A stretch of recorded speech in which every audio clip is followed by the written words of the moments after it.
Hari ini kita akan membaca sebuah berita yang jujur saja cukup mengejutkan. Bukan cuma mengejutkan, tapi juga menyedihkan dan memalukan. Judulnya begini, 9 produk makanan mengandung babi, temuan BPOM BPJPH ditarik dari pasaran. Apa yang bikin berita ini bikin kita geram? Karena dari 9 produk itu, 7 diantaranya sudah punya sertifikat halal. Ya, Anda tidak salah dengar. Produk berlogo halal tapi mengandung unsur babi. Saya tidak ingin kalian langsung percaya atau langsung marah. Karena itu, kita akan baca bareng-bareng.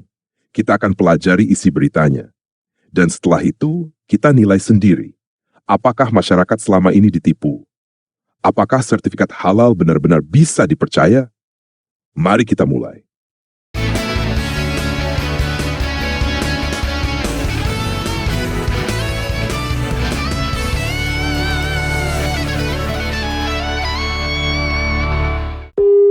Sembilan produk makanan mengandung babi, temuan BPOM BPJPH ditarik dari pasaran. Sebanyak 9 produk makanan olahan ditemukan mengandung unsur babi. 7 diantaranya telah memiliki sertifikat halal. Badan Penyelenggara Jaminan Produk Halal melayangkan surat panggilan kepada para produsen dan distributor untuk penarikan produk. BPJPH bersama Badan Pengawas Obat dan Makanan baru saja merilis daftar produk makanan olahan yang ditemukan mengandung unsur babi, porcine. Kepala BPJPH Ahmad Haikal Hasan mengatakan temuan ini berdasarkan uji sampel secara acak yang dilakukan BPOM dan kemudian ditindaklanjuti dan dibuktikan oleh BPJPH. Pembuktian ini telah dilakukan melalui pengujian di laboratorium BPOM dan BPJPH, kata Ahmad Haikal Hasan di gedung BPJPH, Pondoge, 21 April 2025. Dalam temuan ini didapati 9 produk mengandung unsur babi yang dibuktikan melalui pengujian laboratorium untuk parameter uji DNA dan atau peptida spesifik porcine. 9 produk terdeteksi mengandung unsur babi. Merujuk lampiran siaran pers nomor 242 KBB Halal 4 2025. Tanggal 21 April 2025 yang dibagikan melalui laman resmi BPJPH, berikut daftar produk pangan olahan yang mengandung unsur babi. 7 diantaranya telah memiliki sertifikat halal, sementara 2 produk memang tidak bersertifikasi halal. Cornish Fluffy Jelly produk asal Filipina memiliki sertifikat halal.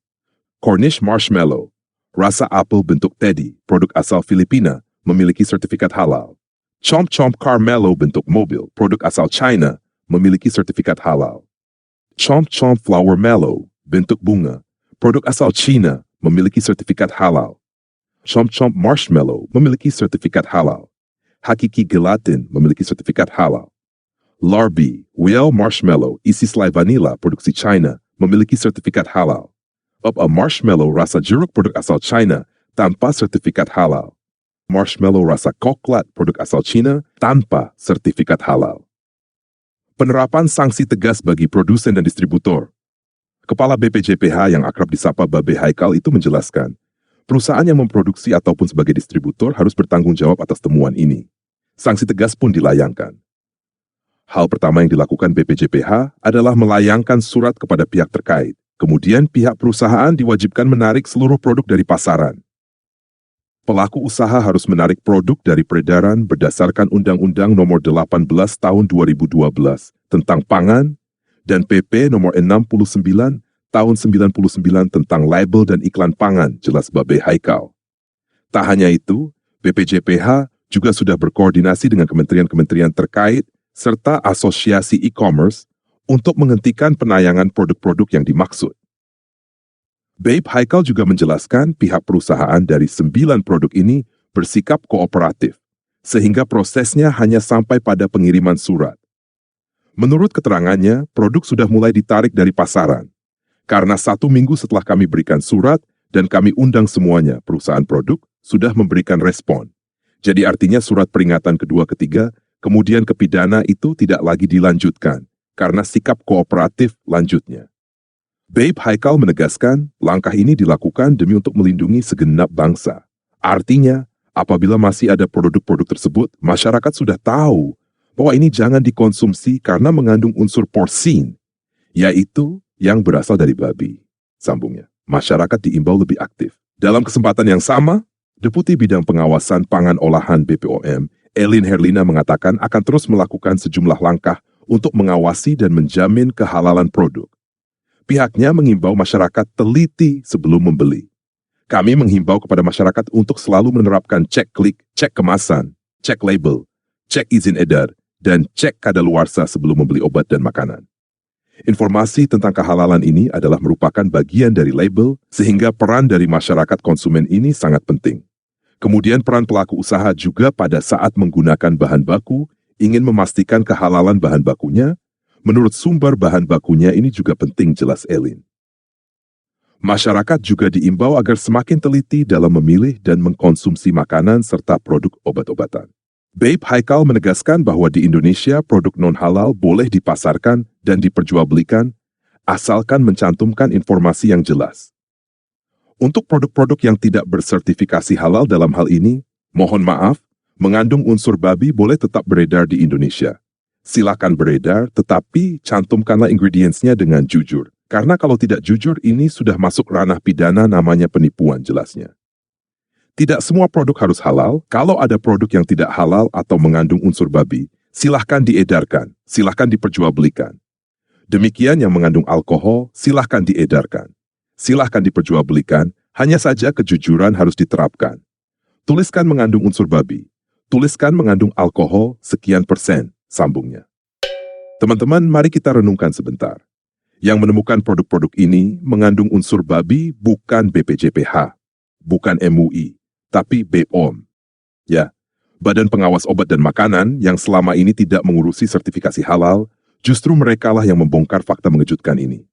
Kalau tidak ada uji acak dari BPOM, besar kemungkinan produk-produk ini masih terus beredar dengan label halal. Dan kita sebagai konsumen terus mengonsumsinya dengan penuh kepercayaan pada logo halal itu. 7 produk, bukan 1, bukan 2. Tapi 7 produk berlogo halal ternyata mengandung unsur babi. Berarti pertanyaannya sangat sederhana. Apa sebenarnya yang dilakukan BPJPH dan MUI selama ini? Bukankah mereka yang mengeluarkan sertifikat halal? Bukan mereka yang memungut biaya dari para produsen untuk proses sertifikasi? Ironis bukan? Yang tidak dibayar justru menemukan masalahnya. Yang dibayar tidak bekerja. Ini seharusnya menjadi tamparan keras, bukan hanya bagi BPJPH, tapi juga bagi MUI, yang selama ini menjadi bagian dari sistem penjaminan halal. Kalau mereka tidak bisa membedakan mana yang halal dan mana yang mengandung unsur babi, maka apa sebenarnya fungsi mereka? Jangan-jangan selama ini kita hanya membeli label, bukan jaminan. Ini berarti BPJPH dan MUI telah gagal total. Mereka tidak layak dipercaya. Mereka yang seharusnya menjadi garda terdepan dalam memastikan kehalalan produk, justru tidak mampu menjalankan tugasnya. Setelah kegagalan ini terbongkar, malah masyarakat yang disuruh lebih teliti sebelum membeli. Ini sama saja dengan mengatakan, jangan percaya pada BPPH, jangan percaya pada MUI. Karena label dan sertifikat halal tidak menjamin apa-apa. Kalau sertifikat halal bisa ditempel pada produk yang ternyata mengandung babi, lalu untuk apa ada sertifikasi? Untuk apa ada lembaga penjaminan kalau akhirnya masyarakat tetap harus melakukan pengecekan sendiri? Ini bukan sekadar kelalaian teknis. Ini cermin dari kegagalan sistemik. Dan lebih parahnya lagi, kegagalan ini berakar dari undang-undang itu sendiri. Semua produk yang ada, yang beredar, yang masuk, yang diperjualbelikan di wilayah Republik Indonesia wajib bersertifikat halal. Itu undang-undang itu. Jadi gimana ya, mesti begitu ya. Terus yang dimaksud dengan produk yang saya bilang tadi itu semua yang berbentuk makanan, minuman. Bentar, kalau makanan tuh hotel, ada makanan nggak di dalamnya? Restoran, kafe. Nah itu wajib bersertifikat halal. Minuman juga. Dan kedua, ketiga obat juga. Kemudian kosmetik juga. Kemudian semua yang termasuk, bahkan fashion ya, barang guna semua, dan sembelihan juga, jangan lupa sembelihan dan semua barang-barang olahan. Jadi makanan kado halal. Terus yang nggak halal gimana? Ya boleh gitu loh. Beredar di Indonesia ya boleh banget. Asal dikasih label yang halal. Tidak halal, itu ada labelnya. Undang-Undang Jaminan Produk Halal Nomor 33 Tahun 2014 memang secara teori membolehkan produk yang mengandung babi untuk beredar, asalkan diberi label yang jelas. Tapi di lapangan, siapa yang berani jujur mencantumkan itu? Realitanya, Produk yang mencantumkan label mengandung babi akan didiskriminasi habis-habisan. Ditolak toko, disembunyikan dari etalas, bahkan bisa digeruduk massa dan dihancurkan. Siapa yang bertanggung jawab ketika itu terjadi? Tidak ada. Lihat saja contoh-contoh nyata. Pedagang babi di Tangerang yang tokonya diserbu, rumah makan Oriental di Lubuk Linggau yang dipaksa tutup, toko minuman beralkohol di Bekasi yang dirusak massa. Semua itu terjadi di hadapan aparat. Tapi apa yang dilakukan pemerintah? Diam. Bahkan kadang malah ikut menutup paksa dan berjaga, bukan untuk melindungi korban, tapi untuk memberi ruang aman bagi para perusak. Masyarakat awam boleh dibodohi, tapi pedagang tidak sebodoh itu. Mereka tahu risiko berkata jujur di Indonesia. Dan jangan lupakan satu hal penting. Untuk mendapatkan izin usaha, bahkan untuk mendapatkan sertifikat halal saja, mereka seringkali harus menyogok. Mereka ini ingin proses halal, tapi yang terjadi itu adalah pemerasan oleh oknum-oknum yang tidak bertanggung jawab. Biaya proses itu murah, mudah, cepat. Tetapi yang terjadi itu adalah dilambat-lambatin sampai 6 bulan ya. 6 bulan belum beres. Biaya sampai ratusan juta udah keluar. Ada lagi katanya pungutan dikali per orang, dikali per cabang, dikali para pengusaha akan mati gara-gara pungli, begini ceritanya. Ya, menyogok. Korupsi kecil-kecilan yang sudah dianggap biasa di birokrasi kita.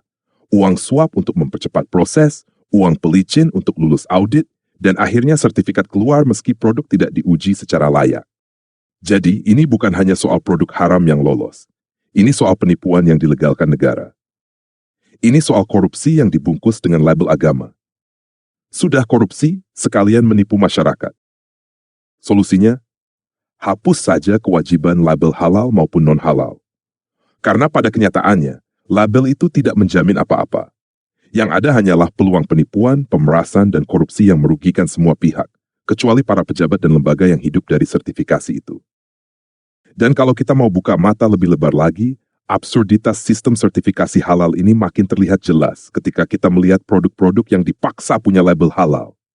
Bayangkan, kondom harus ada label halal, racun tikus harus punya label halal, pembalut wanita, tisu toilet, bahkan sabun cuci lantai, semuanya dipaksa untuk disertifikasi halal. Ini sungguh menggelikan. Apakah umat muslim akan memasukkan racun tikus ke mulut mereka? Apakah pembalut wanita akan dimakan? Kenapa benda-benda ini harus ditentukan halal atau tidak? Jawabannya sederhana, karena ini bisnis. Bukan lagi soal ibadah, tapi soal pemasukan. Soal membuat sebanyak mungkin produk masuk ke jalur sertifikasi, agar sebanyak mungkin uang bisa dipungut. Ini bukan soal menjamin ketenangan hati umat, tapi soal menjamin pemasukan lembaga. Dan sekarang, ketika 9 produk makanan yang mengandung babi lolos dengan label halal, kita melihat bukti nyata bahwa sistem ini bukan cuma lucu, tapi berbahaya. Lucunya lagi, yang disuruh introspeksi justru masyarakat. Disuruh lebih teliti. Disuruh cek ulang. Kalau begitu, untuk apa ada label halal? Kalau pada akhirnya umat juga yang harus periksa satu-satu, untuk apa mereka membayar biaya sertifikasi yang mahal itu? Ujung-ujungnya masyarakat bukan hanya ditipu, tapi juga dipersalahkan. Dan coba kita lihat lebih jauh lagi. Kenapa produsen memilih untuk menyembunyikan fakta bahwa produk mereka mengandung babi? Karena kalau mereka jujur, produk mereka tidak akan laku, akan didiskriminasi. Bisa-bisa ditolak toko, diboikot konsumen, bahkan dirusak massa. Undang-Undang Jaminan Produk Halal Nomor 33 Tahun 2014 memang membolehkan produk non-halal beredar dengan syarat ada label. Tapi negara gagal memberi jaminan bahwa produsen bisa aman jika jujur. Di lapangan, kejujuran malah jadi risiko. Negara tidak hadir saat produsen jujur dipersekusi. Lihat pedagang babi di Tangerang, rumah makan Oriental di Lubuk Linggau, toko minuman di Bekasi. Semua dihancurkan. Negara diam saja. Jadi produsen pun terpaksa menipu. Dan lembaga sertifikasi ikut bermain. Terima uang, keluarkan label, tidak periksa sungguh-sungguh. Akhirnya penipuan dilegalkan. Korupsi dibungkus stempel halal. Kita harus jujur, sistem ini rusak dari akarnya.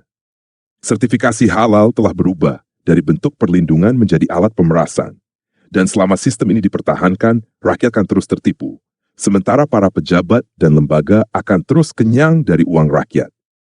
Solusinya bukan tambah peraturan, tapi bubarkan sistem yang bobrok ini. Hapus kewajiban label halal. Biarkan pasar berjalan jujur. Lindungi produsen yang berkata jujur, dan biarkan konsumen memutuskan tanpa dipaksa tunduk pada stempel yang penuh kebohongan. Pertanyaannya sekarang, apakah sistem ini masih bisa diperbaiki? Apakah sertifikasi halal bisa dibuat benar-benar menjamin kehalalan produk? Jawabannya, sayangnya, sangat kecil kemungkinan. Hampir mustahil. Kenapa? Karena sejak awal sistem ini dibangun di atas fondasi yang salah. Ia bukan muncul dari kebutuhan umat untuk tenang dalam beribadah, tapi dari dorongan politik, tekanan pasar, dan yang paling kuat, peluang bisnis yang menggiurkan. Sertifikasi halal mengklaim diri sebagai jaminan. Tapi dalam praktiknya, ia bukan jaminan apa-apa. Ia hanya stempel yang bisa dibeli. Ia bukan hasil audit menyeluruh, tapi hasil dari formulir, dokumen, dan kadang-kadang uang pelicin. Lebih parah lagi, bahan makanan yang beredar sekarang sangat kompleks. Rantai pasoknya panjang, lintas negara, lintas pabrik, dengan ribuan jenis bahan tambahan yang sulit dilacak asalnya. Bahkan jika niatnya baik, tidak ada lembaga yang benar-benar mampu memastikan semua rantai itu bebas dari unsur non-halal. Apalagi jika pengujian laboratorium dilakukan secara acak dan jarang. Dan kalau lembaga penguji seperti BPOM saja yang akhirnya menemukan unsur babi bukan BPJPH atau MUI, maka pertanyaannya, untuk apa lembaga sertifikasi halal itu ada? Lalu bagaimana dengan biaya? Setiap pengusaha yang ingin mendapat label halal harus bayar, harus ikut pelatihan, harus urus dokumen, harus buka pintu untuk audit yang tidak jelas kualitasnya. Dan di lapangan semua itu bisa dibumbui oleh praktik suap. Jadi ini bukan sistem kepercayaan, ini sistem beban. Sistem ini juga menumbuhkan diskriminasi. Produk yang jujur menyatakan mengandung babi malah dijauhi. Toko menolak menjual. Masyarakat menganggap haram untuk dilihat apalagi dibeli. Padahal hukum negara membolehkan produk itu beredar asal jujur. Tapi kejujuran tidak dilindungi. Yang dilindungi adalah citra. Jadi selama sistem ini masih dibangun atas ketakutan, tekanan sosial, dan monopoli label oleh lembaga-lembaga yang tidak transparan, maka sertifikasi halal tidak akan pernah benar-benar jadi jaminan. Ia akan tetap jadi stempel palsu yang menenangkan perasaan, tapi tidak menjamin kenyataan. Kalau mau benar-benar melindungi masyarakat, edukasi konsumen, lindungi penjual yang jujur, hukum yang menipu. Karena hasilnya adalah apa yang kita lihat sekarang. Masyarakat tertipu, produsen tertekan, lembaga dan para pemeras hidup enak dapat uang banyak di tengah kebohongan. Artinya negara bukan hanya membuat pedagang menipu, tapi ikut menciptakan kondisi korupsi yang sistematis. Akhirnya alih-alih menciptakan pasar yang sehat dan jujur, undang-undang ini malah menciptakan pasar yang gelap dan munafik. Di permukaan, semua terlihat halal. Tapi di baliknya, pedagang menipu untuk bertahan, konsumen tertipu karena percaya label, dan lembaga hidup nyaman di tengah sistem yang korup. Artinya, jika kita teruskan undang-undang jaminan produk halal ini, ekonomi Indonesia akan hancur. Tetapi jika kita ingin pertumbuhan ekonomi yang sehat, adil, dan transparan, kita harus berani mengakui, undang-undang JPH seperti sekarang bukan solusi, tapi masalah.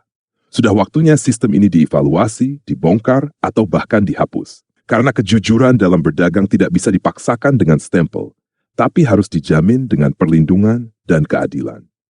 Terima kasih sudah menonton sampai akhir. Kalau kamu merasa sistem ini memang harus diubah, bantu sebarkan video ini. Jangan biarkan kebohongan berjubah suci terus menguasai negeri ini. Sampai jumpa di video berikutnya, di mana kita akan terus membongkar kebenaran, tanpa takut, tanpa kompromi.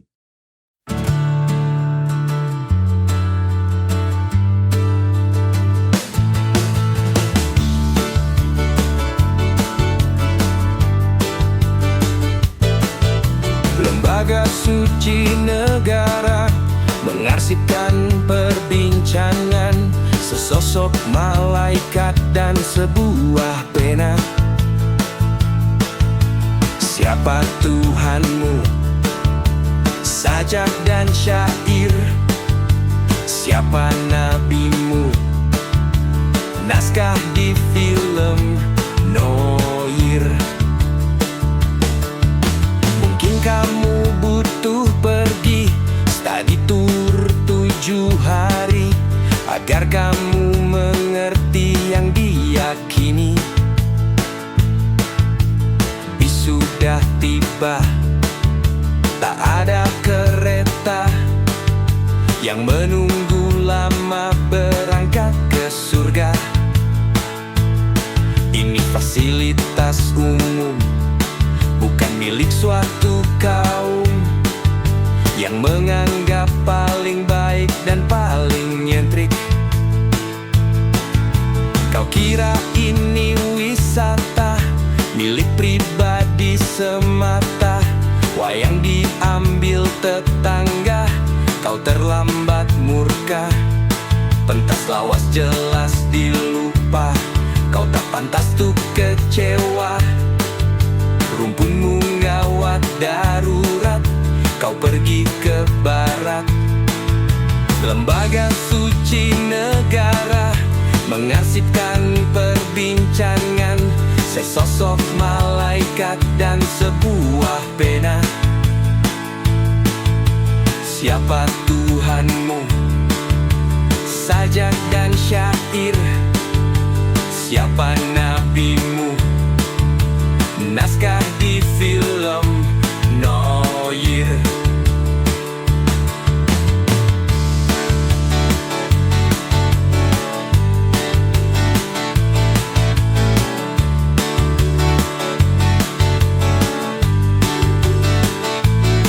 Bagaimana bila nanti kau tak masuk kategori, sebab hafal ayat suci acuh di arti? Bagaimana nanti bila Kristen yang masuk surga, sebab separuh iman kebal ancaman? Dibakar tak takut api, dihina berlagak tuli, diusir datang kembali membalas budi. Semakin lama semakin jadi menuhankan diri sendiri, berkedok faham Islami, aliran Indi.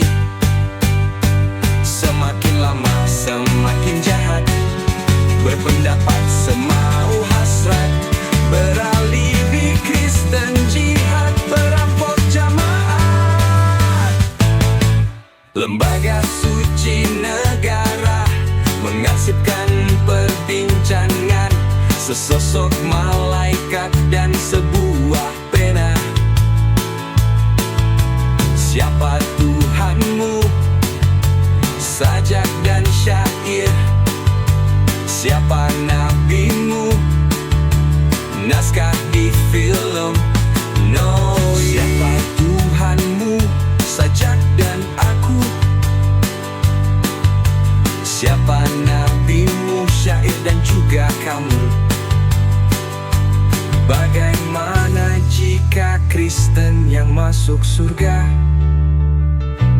Bagaimana jika semua masuk surga? Hidup berbahagia, minum anggur bersama,